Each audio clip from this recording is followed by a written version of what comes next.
शासनपति शर्मन भगवान महावीर स्वामी की, चारित्र चूड़ामणि गुरुदेव श्री माया राम जी महाराज की, खद धारिणी महान साध्वी श्री मथुरा देवी जी महाराज की। आओ अपने सब गुरुआनु भाव वंदना करिए, आओ अपने सब गुरुआनु भाव वंदना करिए। इस नौका विच बह के भव सागर तो पार उतरिए, इस नौका विच बह के भव सागर तो पार उतरिए। गुरुआ दा नाम ऊंचा लोको लैंदे ने भागा वाले, कल्प वृक्ष दे हेठा आके बहंदे ने किस्मत वाले। कि गुरु गुण गान करो ते मन विच ध्यान धरो, कि गुरु गुण गान करो ते मन विच ध्यान धरो, कि गुरु गुण गान करो ते मन विच ध्यान धरो।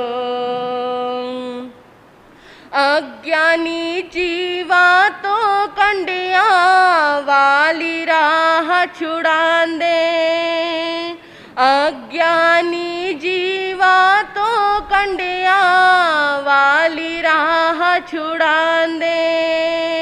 भूल भटके एह जीवन नू सीधे रस्ते ते पांदे, करुणा सिंधु पर उपकारी सबना दाहित कारण, करुणा सिंधु पर उपकारी सबना दाहित कारण।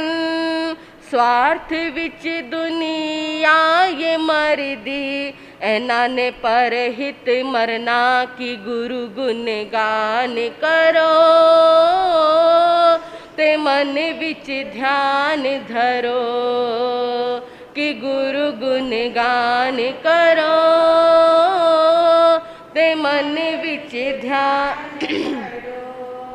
लत लगाई दौलत नू ते ज्ञान कमाई कर दे, लत लगाई दौलत नू ते ज्ञान कमाई कर दे। अपने कोठे भर देते दूजिया देवी भर दे, धन माया नू छड़ के एथो दर कोई ओथो जांदा, धन माया नू छड़ के एथो दर कोई ओथे जांदा। ज्ञान ध्यान इस भव दा परिभव दा भी साथ निभांदा। कि गुरु गुण गान करो ते मन विच ध्यान धरो, कि गुरु गुण गान करो ते मन विच ध्यान धरो।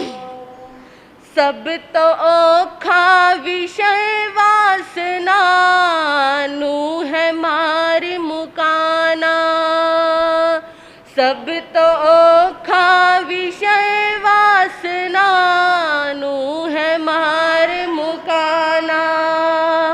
दोए हथा नाल भयंकर सागर नू तर जाना, दोए हथा नाल भयंकर सागर नू तर जाना। सब तो वड्डी एह तपस्या रहना है ब्रह्मचारी, सब तो वड्डी एह तपस्या रहना है ब्रह्मचारी। पहुँचे उस किनारे ते एह पूजा दे अधिकारी कि गुरु गुण गान करो ते मन विच ध्यान धरो कि गुरु गुण गान करो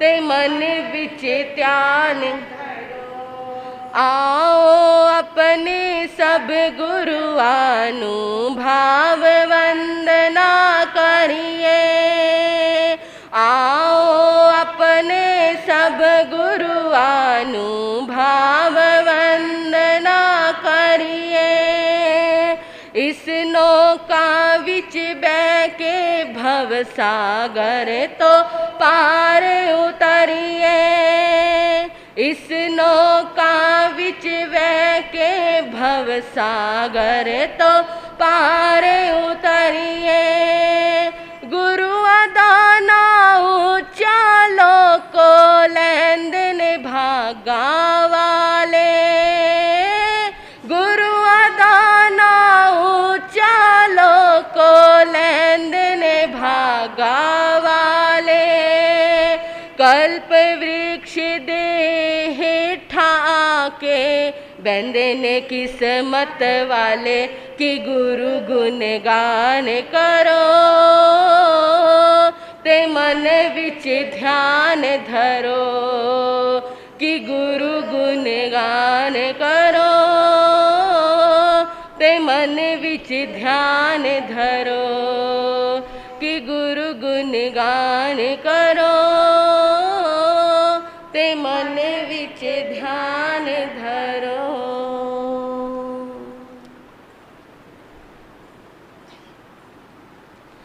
त्रिशैलानंदनं प्रभु परमेश्वरं त्रिशैलानंदनं प्रभु परमेश्वरं स्वीकारो प्रभु मेरा आमंत्रणं स्वीकारो प्रभु मेरा आमंत्रणं वीर अतिवीर की धीर गंभीर की वीर अतिवीर की धीर गंभीर की सन्मति वीर की जय हो महावीर की सन्मति वीर की जय हो महावीर की सन्मति वीर की जय हो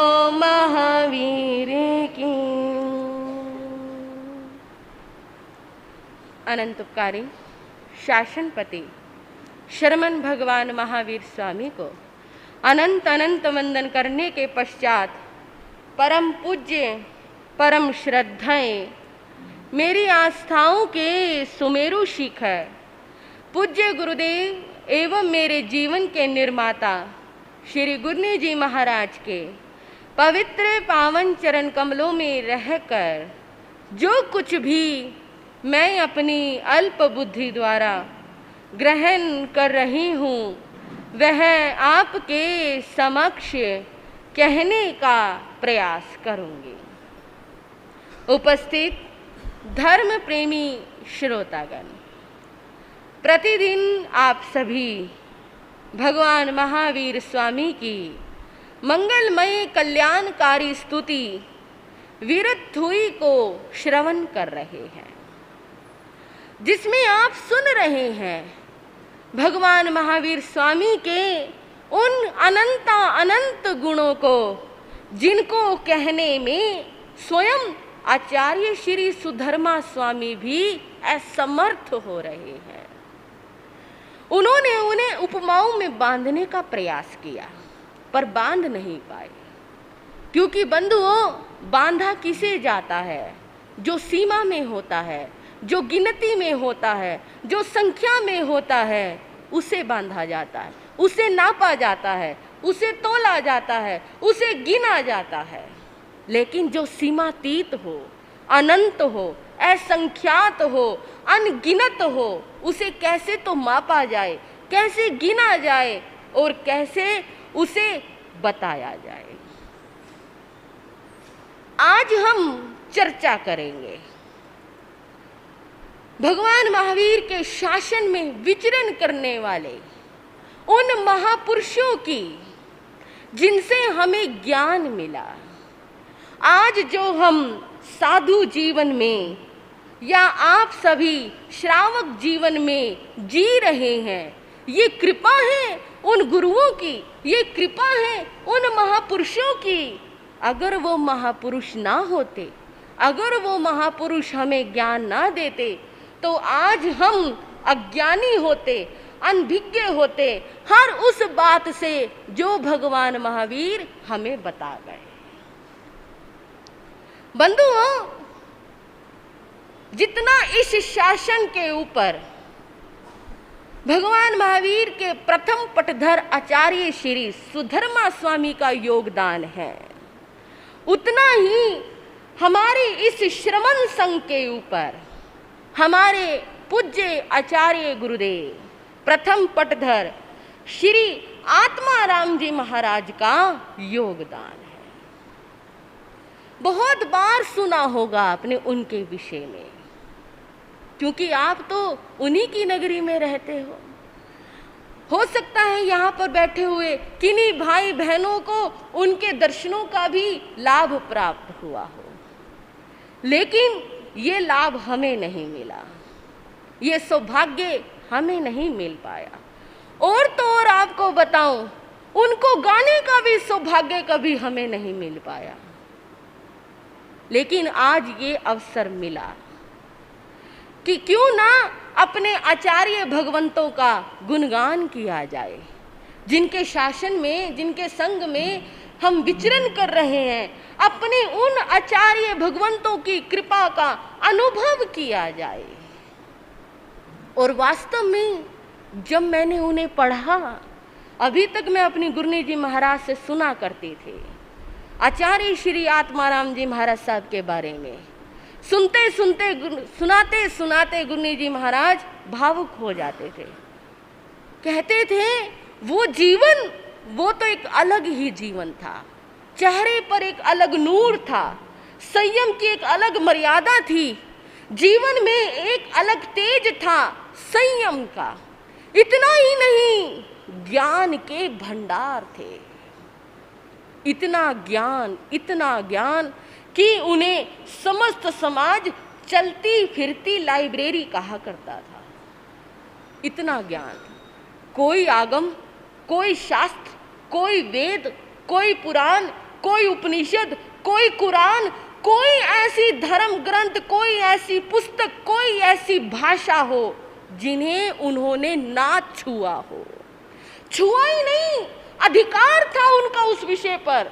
आपने यदि ये पूछ लिया कुरान में ये लिखा है, ये कहाँ लिखा है, बता देंगे इस पन्ने पर, इस पद में, इस गाथा में, इस विषय पर ये लिखा है, पुराणों में इस गाथा में ये लिखा है।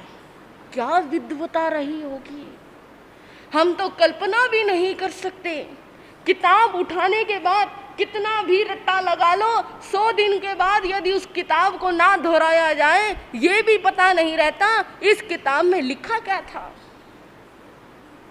बंधुओं, ऐसे ज्ञान के भंडार, ऐसे पूज्य श्री आत्माराम जी महाराज, आपके ही पंजाब की राहो नगरी के रहने वाले।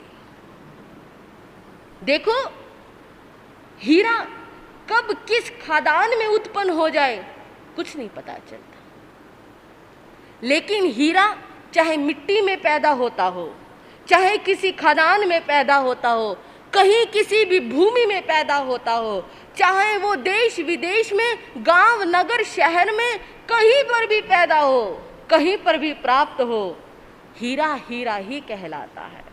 हीरे का मोल नहीं घटता कि ये तो गांव में खदान में से निकला है, गांव की मिट्टी में से निकला है, इसलिए इसका कोई मोल नहीं है। बंधुओं, जितने भी महापुरुष हुए ना अभी तक, अधिकतर गांव से ही निकले। पूज्य श्री मायाराम जी महाराज ऐसी हस्ती, वो भी, उनका जन्म भी बड़ौदा गांव का ही था। पूज्य श्री आत्माराम जी महाराज साहब जिसकी मैं चर्चा कर रही हूँ, कोई बहुत बड़े शहर के नहीं, आपके ही इसी पंजाब के राहो नगरी के जन्म हुआ। लेकिन किस्मत देखो बालक की, जब 2 वर्ष के थे तो माता का साया सिर पर से उठ गया, बालक अनाथ हो गया। धीरे धीरे जैसे तैसे पिता ने बच्चे का पालन पोषण किया, लेकिन किस्मत ने फिर करवट बदली। 8 वर्ष के हुए तो पिता का साया भी सिर पर से उठ गया। क्या दशा होगी ऐसे बच्चों की। आजकल बच्चे माता पिता के साए में रहते हैं, तब भी सही मार्ग पर चलने की अपेक्षा बुरे मार्ग की ओर ज्यादा अग्रसर होते हैं। उन्हें बुरा मार्ग भाता है, माता पिता का साया उनके सिर पर है, फिर भी वो अपनी लाइफ को अच्छा नहीं बना पाते। लेकिन जिस बच्चे के सिर पर से बचपन में माता का साया उठ गया हो, 8 वर्ष की उम्र में पिता का साया उठ गया हो, मात्र घर में एक उनकी दादी थी जो उनका पालन पोषण कर रही थी, लेकिन समय को ये भी मंजूर नहीं था। समय ने फिर करवट बदली, दादी का साया भी सिर पर से उठ गया। जैसे तैसे परिवार वालों के यहाँ इधर उधर पलते रहे और कुछ समय के पश्चात लुधियाना आ गए। अब उनके शुभ कर्मों का उदय हुआ और उन्हीं शुभ कर्मों के उदय की वजह से यहाँ लुधियाना में विराजमान आचार्य श्री मोतीराम जी महाराज का उन्हें सानिध्य मिला। ऐसा सानिध्य मिला जैसे डूबते को तिनके का सहारा मिल गया हो। ऐसा सानिध्य मिला बंधुओं, जैसे किसी भटकते हुए निर्जन वन में भटकते हुए मनुष्य को किसी सज्जन व्यक्ति ने हाथ पकड़ा हो और मार्ग दिखा दिया हो। जैसे किसी दलदल में फंसी हुई आत्मा को एक व्यक्ति ने रस्सी देकर बाहर निकाल दिया हो, ऐसा उन्हें वो सानिध्य मिला। आचार्य श्री मोतीराम बालक के मस्तिष्क को पढ़ रहे थे। ये बालक कोई सामान्य नहीं है, ये बालक तो बड़ा होनहार है, शुभ लक्षणों वाला है, लेकिन इसकी किस्मत देखो कहां से कहां ले आई। और उस समय उन्होंने उनके पारिवारिक जनों से पूछकर उस बालक को अपने चरणों में रख लिया। चरणों में क्या रहे, मानो गुरु के ही बन गए। गुरु को अपना दिल दे बैठे। गुरु ने अध्ययन प्रारंभ करवाया। इतनी कुशाग्र बुद्धि, इतनी कुशाग्र बुद्धि, थोड़े ही समय में कई आगमों को कंठस्थ याद कर लिया। गुरु हैरान थे, इतना बुद्धिजीवी बालक आज तक मेरे यहाँ संग में नहीं आया, ये बालक जरूर ना जरूर कुछ करके जाएगा। जब 12 वर्ष के हुए तो बनूड़ आपके ही पंजाब में उनकी दीक्षा हो गई। दीक्षा लेने के बाद उन्हें शिष्य बनाया गया श्री शालीग्राम मुनि जी का। विद्या गुरु मोतीराम जी महाराज उन्हें विद्या सिखा रहे हैं, शास्त्र स्वाध्याय सिखा रहे हैं, वेद उपनिषद कुरान पुराण आदियों का अध्ययन करवा रहे हैं। और उधर पूज्य श्री आत्माराम जी महाराज गुरु से वो सब कुछ सीखने का प्रयास कर रहे हैं। बंधुओं, बिल्कुल वही स्थिति घटित हो रही है। सुधर्मा स्वामी दे रहे हैं और जम्बू स्वामी ले रहे हैं। लेने वाला चाहिए, गुरु तो देने के लिए हमेशा तैयार रहते हैं, लेकिन जब खुद की ही झोली में छेक हो जाए तो फिर गुरु तो सभी को बराबर देते हैं। यदि हमारी झोली में छेक है तो वो ज्ञान रिस जाता है, वो कृपाएं बह जाती है, ठहरती नहीं। लेकिन यहाँ तो पात्र भी सुपात्र था, देने वाले भी गुरु अनमोल थे, लेने वाला पात्र भी अनमोल था। और उन्होंने अपने गुरु की कृपा से संस्कृत, प्राकृत, बता रही हूँ आपको, इतनी भाषाएं थी, इतनी भाषाओं के तो आपको नाम भी नहीं पता हो गए, इसलिए बता रही हूँ मैं आपको। संस्कृत, प्राकृत, अपभ्रंश, पंजाबी, उर्दू, हिंदी, अंग्रेजी, फारसी, अरबी, गुजराती आदि भाषाओं पर पूर्ण अधिकार किया, यानी व्याकरण सहित सीखा उन्होंने उनको। प्रत्येक भाषा का व्याकरण ग्रंथ उन्हें याद था। किसी भी भाषा का कोई भी विषय हो उनसे अछूता नहीं था। जैनेतर दर्शनों का अध्ययन किया और इसी अध्ययन के चलते हुए उन्होंने जैन आगमों पर टीका लिखी और उनकी टीकाएं विश्व विख्यात हुई। लेकिन समय कब क्या हो जाए, समय बढ़ ही रहा था। नए साधु का अध्ययन चल रहा था। गुरु की कृपा में वो जो पौधा खिला था वो पेड़ बनने ही वाला था कि तभी 20 वर्ष की उम्र में श्री आत्माराम जी महाराज को प्लेग की बीमारी ने घेर लिया। बंधुओं, ये प्लेग की बीमारी ऐसी बीमारी थी, कोरोना से भी भयंकर। ना इलाज, कोरोना का तो फिर भी इलाज हो गया होगा आजकल के डॉक्टरों के द्वारा, प्लेग की बीमारी का कोई इलाज नहीं था। भारत में ना जाने कितने लोग मरे, कितने बच्चे अनाथ हुए, कितने घर परिवार उजड़ गए थे इस बीमारी से, और इस बीमारी ने साधु संतों को भी नहीं छोड़ा था। और ऐसे ही उस बीमारी की चपेट में आए थे पूज्य श्री आत्माराम जी महाराज। 20 वर्ष की उम्र थी बस। गुरु को चिंता हो गई, इतना होनहार उदयमान साधु और इस तरह से बीमारी हो गई, कल को इसको कुछ हो गया, हमारा तो संघ का सूर्य ही अस्त हो जाएगा, उगने से पहले ही अस्त हो जाएगा। जिस सूर्य के ऊपर इतनी उम्मीदें थी, ये सूर्य उदित होगा, ना जाने कितनों को प्रकाश देकर जाएगा। अगर वो सूर्य अभी ही अस्त हो गया, सभी की उम्मीदों पर पानी फिर जाएगा। बीमारी बढ़ती जा रही थी। वैद्य हकीम सभी ने हाथ टेक दिए कि अब इस बीमारी का कोई इलाज नहीं। शरीर वेदना से छटपटा रहा था। गुरु से अपने शिष्य की वेदना देखी नहीं जा रही थी। एक एक दिन बस ऐसे गुजर रहा था। कैसा पल होगा बंधुओं, मैं उसकी कल्पना तो नहीं कर सकती। उस गुरु के लिए कैसा पल होगा जो अपने शिष्य को तड़पता देख रहा होगा। और ये सोच रहे थे ये अभी मरा, ये अभी गया, इसने अभी अपनी आयु को पूर्ण किया। और इस तरह से कहा जाता है, जो मैंने पढ़ा, संघ ने गुप्त रूप से अंदरूनी खाते तो उनकी अंतिम यात्रा की भी तैयारी कर ली थी। विमान तैयार कर लिए, चंदन की लकड़ियां मंगवा ली, क्योंकि कब पता नहीं इनका कब देवलोक हो जाए। सोचो उस गुरु पर क्या बीत रही होगी, कल्पना नहीं कर सकते हम तो बस सुना सकते हैं, लेकिन ये विषय कल्पनातीत है। मैंने तो आपको पहले ही कहा था, अनंत है। अनंत को सीमा में शब्दों में बांधना मेरी छोटी जुबान के बस में नहीं है।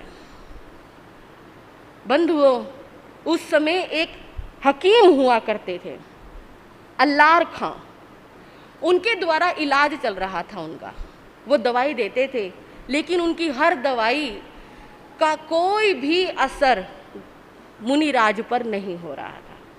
वो जब मुनि को तड़पता हुआ देखते थे ना, अल्लार खां की भी आंखें भर आती थी। उनका हृदय भी कितना कठोर होता था और वो भी पिघल जाता था। एक दिन आत्माराम जी महाराज की वेदना बहुत बढ़ गई और अल्लार खां से उनकी वो वेदना देखी नहीं गई। सुकोमल देहे, ये ऐसे नौजवान युवक कैसे तड़प रहे हैं। और अल्लार खां के मन में क्या आया, मरना तो है ही, मरना तो है ही, क्यों ना ये शांति से इस देह को छोड़ दे, शांति से अपने प्राणों को त्याग दे।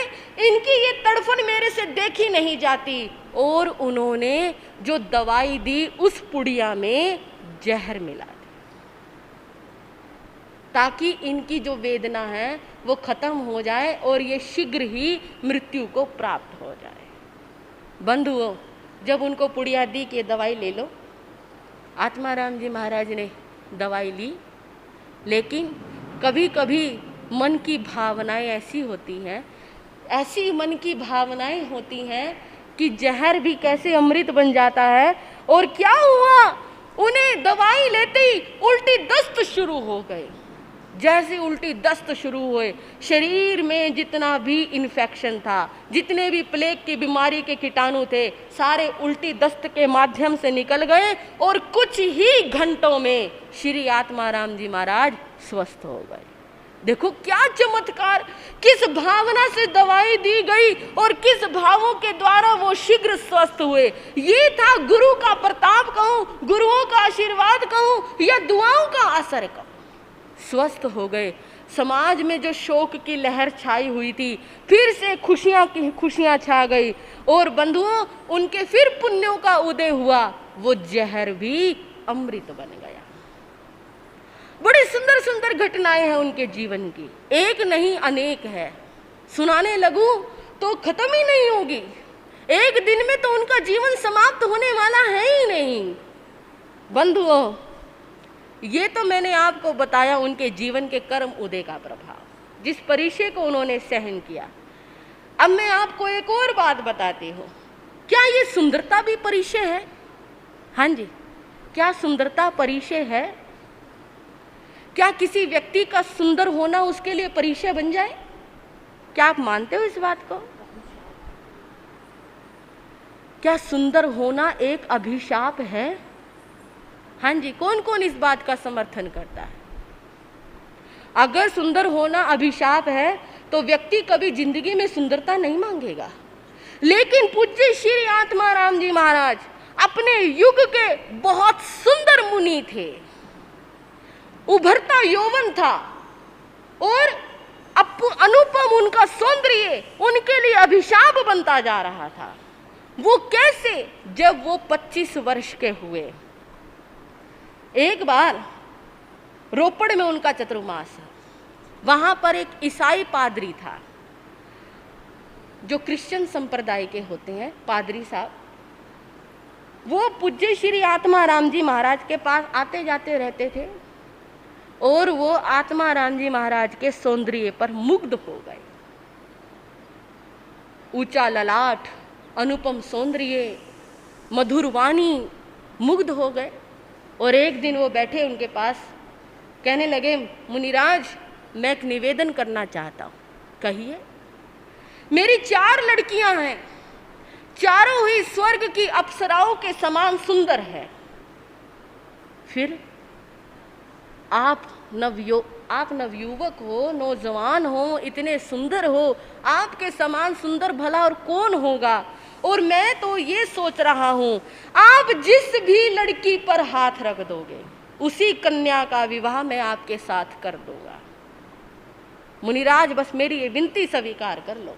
आप जैसा युवक मेरी लड़की को नहीं मिलेगा। आप मेरा ये निवेदन स्वीकार कर लो। ये श्री आत्माराम जी महाराज के साथ हुआ वैसे नहीं। हमारे जैन इतिहास में अनेकों ऐसे आचार्य हुए, अनेकों ऐसे संत हुए जो अनुपम सुंदरता के धनी थे और उनका ये सौंदर्य उनके लिए अभिशाप बन गया था। जिसमें आचार्य श्री वज्र मुनि जी महाराज, उनको भी एक सेठ ने अपनी लड़की के लिए ये ऑफर दिया था। और यहां तक कि उसकी लड़की ने तो ये प्रतिज्ञा कर ली थी, विवाह करूंगी तो वज्र मुनि से करूंगी, नहीं तो मैं आत्महत्या कर लूंगी। यहां ये पादरी क्या कह रहा है कि आप चारों कन्याओं में से जिस भी कन्या पर हाथ रख दोगे वो उस लड़की का विवाह आपके साथ कर दो। मुनि मुस्कुराए और कहने लगे, तुम किस रूप की बात कर रहे हो? किस सुंदरता की बात कर रहे हो पादरी जी? तुम तो धार्मिक विचारों वाले हो। आप तो जानते ही हैं ये रूप नश्वर है, निस्सार है। इस शरीर का कोई मोल नहीं है, मोल तो आत्मा का है, आत्मा के गुणों का है। ये सौंदर्य एक भव नहीं, अनेकों अनेकों भव में मुझे प्राप्त हुआ था, प्राप्त होता रहेगा। लेकिन ये आत्मा, ये जो गुण है, ये जो संयम है, ये हमेशा प्राप्त होने वाला नहीं है। जो ब्रह्मचर्य की साधना मैं कर रहा हूं, ये फिर दोबारा मुझे प्राप्त होने वाली नहीं है। साधना नित्य है, रूप तो अनित्य है, और ब्रह्मचर्य की उत्तम साधना है। जैन साधु विवाह करना तो क्या, विवाह की बात को सुनना भी पसंद नहीं करते, अपनाना तो दूर की बात है। आपकी सभी बेटियां मेरी छोटी बहनों के समान है, और आप ये क्या बात कर रहे हैं? आप एक भाई को उसकी बहन से विवाह का निमंत्रण देने आए हैं। पादरी हैरान रह गया। आज तक उसने जैन संतों के विषय में सिर्फ सुना था, कि ये ब्रह्मचर्य के साधक होते हैं, इनका जीवन त्यागमय होता है। ये पूरा जीवन किस तरह त्याग के पथ पर चलकर अपना व्यतीत कर देते हैं। 12 वर्ष की उम्र में दीक्षा लेने वाला वो बालक किस तरह संयम क्षेत्र में आगे से आगे बढ़ता जा रहा था। कभी भी जीवन में अनेकों परिस्थितियां आती हैं, अनेकों उतार चढ़ाव आते हैं, लेकिन आत्माराम जी महाराज उन पुरुषों में से नहीं थे, ये तो महापुरुषों में से थे। पादरी नतमस्तक हो गया, कहने लगा धन्य हो आपके संयम को, धन्य हो आपके त्याग को। नहीं तो ऐसे ऐसे निमंत्रण आमंत्रण यदि दिए जाए तो अच्छे अच्छे मुनियों का, ऋषियों का भी दिल फिसल जाता है। इतिहास में ऐसे अनेकों ऋषि मुनि हुए जो किसी न किसी कन्या के रूप पर आसक्त होकर जिन्होंने अपनी साधना को भ्रष्ट कर दिया, लेकिन आप धन्य। बंधु, कहा जाता है पंजाब परंपरा के श्री आत्माराम जी महाराज ऐसे पहले मुनि हुए जिन्हें उपाध्याय पद भी दिया गया। नहीं तो आज तक पंजाब परंपरा के किसी भी साधु को उपाध्याय पद प्रदान नहीं किया गया था। लेकिन श्री आत्माराम जी महाराज की इस योग्यता, इस व्यवहार को देखकर, उनके ज्ञान को देखकर बड़े बड़े मुनियों ने, बड़े बड़े आचार्यों ने मिलकर उन्हें उपाध्याय पद भी दिया। और इस तरह से समय और बीता।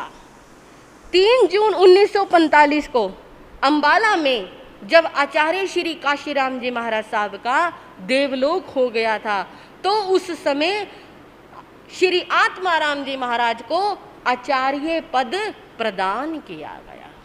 कैसे सीढ़ियां चढ़ते जा रहे हैं, पहले उपाध्याय बने, अब आचार्य पद बने, आचार्य पद के धारक बने और समस्त संघ का नेतृत्व करने वाले बने। एक और घटना उनके जीवन की आपको बताऊं। समय बीतता जा रहा था, धीरे धीरे वृद्धावस्था घिरती जा रही थी। अधिक पढ़ने और लेखन के कार्य उनके ऊपर बहुत ज्यादा थे, क्योंकि सारे दिन लेखन करना, टीकाएं लिखना, शास्त्र का स्वाध्याय करना और इस तरह अपने अंदर अर्जित ज्ञान को दुनिया के प्रचार प्रसार के लिए उसका प्रचार करना, उसको लेखन कार्य में लिखना, ताकि आने वाली पीढ़ी उस ज्ञान का सदुपयोग कर सके, उससे प्रभावित हो सके, उसका लाभ उठा सके। ये काम श्री आत्माराम जी महाराज किया करते थे, जिससे उनकी नेत्रों की ज्योति कमजोर हो गई। कुछ वृद्धावस्था थी, कुछ आंखों से दिखाई देना कम हो गया।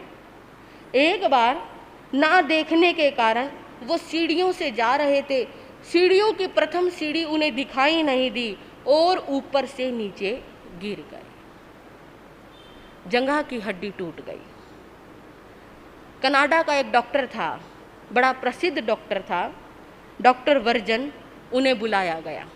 डॉक्टर वर्जन ने चेकअप किया और कहा कि मुनि का तुरंत ऑपरेशन किया जाएगा, इसलिए इन्हें मेरे हॉस्पिटल ले आओ, वहाँ पर इनका ऑपरेशन हो जाएगा। बंधुओं, श्री आत्माराम जी महाराज ने ऑपरेशन की स्वीकृति तो दे दी, लेकिन डॉक्टर से एक बात कही, डॉक्टर साहब मैं ऑपरेशन तो करवा लूँगा, लेकिन बेहोश नहीं, होश की अवस्था में ऑपरेशन कराऊंगा, आप मुझे बेहोश नहीं करेंगे। अगर आप ये वादा देंगे तो मैं ऑपरेशन कराने के लिए तैयार हूँ, नहीं तो नहीं। डॉक्टर कहने लगा, मुनि जी ये कोई हंसी मजाक का नहीं है, ये कोई पैदल चलने जैसा या बाल पाड़ने जैसा काम नहीं है। मुनि जी ऑपरेशन करना है, ऑपरेशन, रोड डलेगी आपके, और वो रोड ऐसे नहीं डाल सकते, आपकी हड्डियां टूटी हैं, टांके भी लगाने पड़ेंगे, बहुत कुछ करना पड़ेगा, इसलिए मुझे बेहोश तो करना पड़ेगा। कहते डॉक्टर साहब अभी तक मैंने सिर्फ अपना संयम देखा है, लेकिन मुझे लगता है मेरा आत्मबल बहुत मजबूत है और मैं उस आत्मबल की परीक्षा लेना चाहता हूँ कि मैं अपने आत्मबल में कितना समर्थ हो सकता हूँ। और आज वो परीक्षा की घड़ी आ गई है और आप मुझे अपने आत्मबल का परीक्षण करने दीजिए। मैं जिस अवस्था में आप लेटाओगे उस अवस्था में लेटा रहूंगा, लेकिन हिलूंगा नहीं। बस आप मेरा बेहोशी के बिना ऑपरेशन कर दीजिए। ठीक है भाई, जब नहीं मानते तो डॉक्टर को तो ऑपरेशन करना ही था। बंधुओं, ऑपरेशन शुरू हो गया। 16 इंच की रोड डाली गई, टांके लगाए गए, 5 घंटे का वो लंबा ऑपरेशन चलता रहा। पहले आजकल जैसी सुविधाएं नहीं होती थी। सोचो किस युग की बात बता रही हूँ मैं आपको। आजकल जैसी फैसिलिटीज़ नहीं होती थी। आजकल तो लेजर ऑपरेशन हो गए और तरह तरह की चीज़ें चल गई, जिससे व्यक्ति को दर्द भी नहीं होता। लेकिन ये वो ज़माना था जब खुले रूप से डॉक्टरों को ऑपरेशन करना पड़ता था। और इस तरह से 5 घंटे के बाद जब डॉक्टर ने उनको हाथ लगाया, मुनि जी अपना ध्यान खोलो। आत्माराम जी महाराज साहब तो ऐसे उठे थे सोते से जागे। ऑपरेशन हो गया? हाँ जी ऑपरेशन। डॉक्टर देखकर हैरान था। ऑपरेशन बहुत किए, ऐसा ऑपरेशन नहीं किया। चरणों में लंबा लेट गया वो, अनन्य भक्त बन गया वो। जानते हो उसने क्या कहा? वो कहने लगा, आज तक मैंने सिर्फ सुना था ईसा मसीह को क्रॉस पर लटकाया गया, उनके हाथ पैरों में कीलें ठोकी गई, लेकिन ईसा मसीह फिर भी मुस्कुरा रहे थे। आज मैंने आपके अंदर साक्षात ईसा मसीह के दर्शन कर लिए। बोले आचार्य श्री आत्माराम जी महाराज की। कमाल, कैसे कैसे साधक हो गए, कैसे कैसे संयमी वीर पुरुष हो गए। बंधुओं, धन्य था उनका संयम, धन्य था उनका आत्मबल, कितना दृढ़ रहा होगा। आप कल्पना कर सकते हैं, एक सुई चुभ जाए वो दर्द भी असहनीय हो जाता है, और जिन्होंने उस सुई से कांटे अपने टांके भरवाए हो, कितना मुश्किल काम है। डॉक्टर उनका अनुयायी बन गया, परम भक्त बन गया, उनके दर्शन करने के लिए आने जाने लगा। और इस तरह से एक दिन वो डॉक्टर बैठा हुआ था गुरुजी के चरणों में, और गुरुजी कहने लगे, डॉक्टर साहब आप कनाडा रहते हो? हाँ जी मैं कनाडा रहता हूँ। आपकी कोठी इतनी बड़ी है? हाँ जी। आपकी कोठी का ये रंग होगा? हाँ जी। अभी थोड़ी देर पहले आपके बेटे का एक्सीडेंट हो गया। एक्सीडेंट हो गया? हाँ, अभी थोड़ी देर पहले आपके बेटे का एक्सीडेंट हो गया, लेकिन ज़्यादा चोट नहीं आई, ठीक है, वो उसका इलाज चल रहा है, और वो आपके घर में उस कमरे में बैठा हुआ है, उसके पास इतने रिश्तेदार बैठे हुए हैं, उसकी सेवा चल रही है। बस अभी थोड़ी देर के बाद आपके पास आपकी पत्नी का फोन आने वाला है। डॉक्टर हैरान, ये क्या बोल रहे हैं? कुछ भी? कनाडा में रहता हूँ, मेरी कोठी का रंग कैसा है, आकार कैसा है, मेरे बेटे का एक्सीडेंट हो गया, इलाज चल रहा है, चोट लगी ना लगी, कुछ भी? डॉक्टर अभी अपने जहाँ वो रहते थे वहाँ गए ही थे, इतनी ही देर में उनके पास एक समाचार आया, अभी अभी आपकी पत्नी का फ़ोन आया है और उन्होंने कहा है उनके बेटे का एक्सीडेंट हो गया, लेकिन अब ठीक है, उसकी दवाइयाँ चल रही है। घबराने वाली बात कैसे? हाँ जी कैसे? चिंतन करके देखो, कितना विशुद्ध ज्ञान होगा उनका। यहाँ बैठे हैं, बात कनाडा की कर रहे हैं। एक और बात गुरुजी जी महाराज हमें सुनाया करते हैं। एक बार एक बहन आई गुरुजी जी के पास रोती हुई, कहने लगे गुरुजी मैं तो बर्बाद हो गई, लुट गई। कहने लगे बहन क्या बात हो गई? मेरा लड़का जी अमेरिका गया था, आज तक उसका कोई अता पता नहीं, कोई समाचार नहीं आया, हाय मेरा बेटा कैसा होगा, मैं तो बर्बाद हो गई। बहन चिंता क्यों करती है? तेरे बेटे की अमेरिका में बहुत बड़ी नौकरी लग चुकी है और उसका वीजा भी बन चुका है, और देखना वो तो तेरे को सरप्राइज देने के लिए भारत भी आ चुका है। इतना ही नहीं, शाम को तेरे घर में खड़ा मिलेगा। ला गुरुजी आप तो मजाक करने लग गए। मैंने मजाक करने के लिए थोड़ी कहा था, मैं तो ये पूछ रही हूँ मेरा बेटा कैसे है। कहते बहन नहीं विश्वास हो तो घर जाकर देख ले, घर जाकर देख ले। बहन घर गई, शाम को बेल बजी, बहन ने दरवाजा खोला और दरवाजा खोलते क्या देखती है, सामने उसका बेटा खड़ा हुआ। इसे कहते हैं ज्ञान, इसे कहते हैं ज्ञान। आजकल बड़ा सुनने में आ रहा है, बाबा पर्ची खोलते हैं, बाबा पर्ची खोलते हैं, जिसकी पर्ची खोलते हैं उसी की तकदीर बदल जाती है। पर्ची का जमाना आज होगा, लेकिन पहले पर्ची खोलने की जरूरत ही नहीं पड़ती थी। पहले तो ये भी बता देते थे तेरी कोठी कैसी है, तेरी कोठी का आकार कैसे है, तेरा बेटा घर पहुंच गया। इसे कहते हैं ज्ञान। उनको पर्चियां खोलने की जरूरत नहीं पड़ती थी। ऐसा परम विशुद्ध ज्ञान। बड़े सौभाग्यशाली हो लुधियाना वालों, आपको ऐसे गुरुओं का सानिध्य मिला। जब मैंने ये पढ़ा कि यही आपके इसी लुधियाना में, दरेसी में वो विराजमान थे अपने अंतिम समय में। कितने सौभाग्यशाली हैं आप लोग, आपका ये क्षेत्र जहां ऐसी ऐसी महान हस्तियां हो गई। बंधुओं, सन 1952 में सादड़ी में एक महासम्मेलन हुआ, क्योंकि सभी संत अपने अपने संप्रदाय के आचार्य बने बैठे थे, तो इससे संघ में अव्यवस्था हो रही थी। उस समय सभी संतों ने निर्णय लिया, जिसमें सभी बड़े बड़े संत थे, पूज्य श्री मदन लाल जी महाराज, पूज्य श्री हस्तिमल जी महाराज, जितने भी भारतवर्ष के बड़े बड़े संत थे, सभी ने एक मत होकर विचार किया, क्यों ना हम एक हो जाए। एक होने में फायदा है, एक होने में भलाई है। एक व्यक्ति संगठन में एकता के सूत्र में बंध जाता है। एक व्यक्ति अखंड, अगर एकता होगी तो अखंडता होगी। सभी ने विचार किया, सम्मेलन रखा गया सादड़ी में, और 1952 में उस सम्मेलन में सभी संप्रदायों के साधु साध्वी पहुंचे, और वहां उस सम्मेलन में सभी ने एक मत होकर श्रमण संघ की स्थापना की। जब श्रमण संघ की स्थापना की तो उस समय सभी के मन में प्रश्न आया, आचार्य कौन बनेगा। बात तो कुर्सी की है, बात तो पद की है। अब एक तो हो गए, सभी ने फिलहाल तो अपना अपना पद छोड़ दिया, क्योंकि एक हो जाएंगे तो सभी को अपना आचार्य पद छोड़ना पड़ेगा। लेकिन अब एक आचार्य कौन बनेगा इस पूरे श्रमण संघ का।